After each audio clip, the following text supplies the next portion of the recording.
It's totally understandable to worry about those issues that keep coming up and they seem to never go away. Let's talk a little bit about why they never seem to go away. Most of the time it's because there's something problematic that's hooked on to a process that is natural. At its core, it's not sick. It's not a pathology.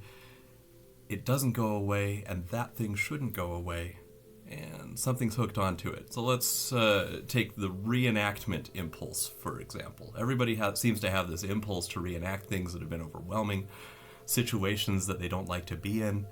Let's consider that the reenactment impulse at its core, it's not made out of something that's sick. It's not made out of something that's a pathology. It's a mastery impulse. Everybody has a mastery impulse. So reenactment impulse, when it's unconscious and based on unconscious things and hijacked by unconscious trauma and attachment wounding, yeah, it looks like reenactments, it looks sick. That same desire to get it right, when you bring consciousness in while the reenactment is happening, it turns into something a lot more healthy. It turns into this mastery impulse. I mean, that's the main differentiator, is consciousness. And when I'm talking about consciousness, I'm not only talking about mental awareness or cognitive awareness in the mind.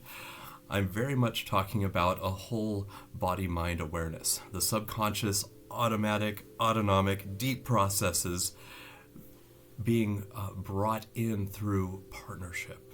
The stuff that's not in your direct control can very much come into your indirect control through this conscious and deep partnership with what some people call the subconscious, other people call your inner parts or your subsystems. We are talking about working with the mind and body system and gaining understanding of how your body talks to you, how your mind works when it comes to these things that keep happening in your life, these situations that you keep inexplicably finding yourself in. This is stuff that can be worked with, and it very much takes a deeper kind of consciousness than just mental awareness, even though that is a very important thing, and one of the best ways to make sure your results stay solid once you get both the deeper consciousness with your awareness.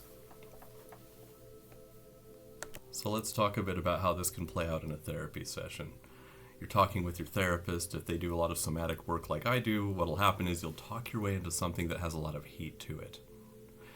There's a lot of feeling to it. Your therapist is starting to feel the bioresonance in their own body.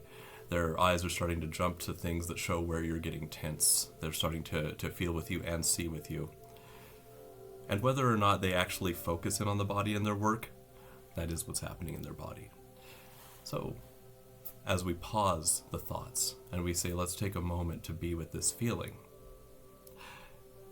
your somatic therapist like me might also point to, like, I imagine certain places in your body are going tense right now or going hollow or, whatever seems to be coming up here.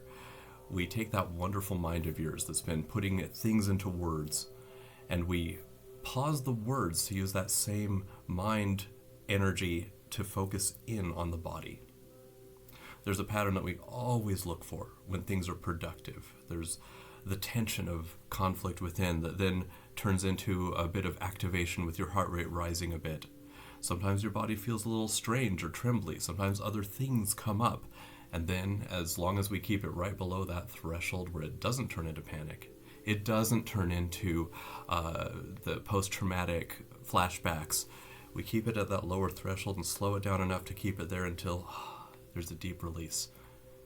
And then it goes through the cycle multiple times as things progress. In most cases, it'll be multiple runs of getting more and more connected, more and more whole, more and more at ease in your own skin. And then as you look back at the same thing that you had brought up earlier, the feeling changes.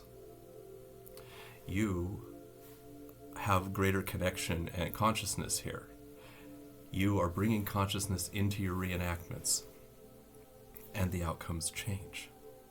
Sometimes, as people heal, the same words they've been saying to people to try to help them to be more okay in a relationship, the same words for some reason seem to have a different impact. Why? Well, they're coming at it with more of themselves.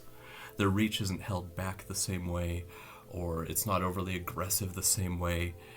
There's more connection from person to person because they're more healed, more whole in that moment.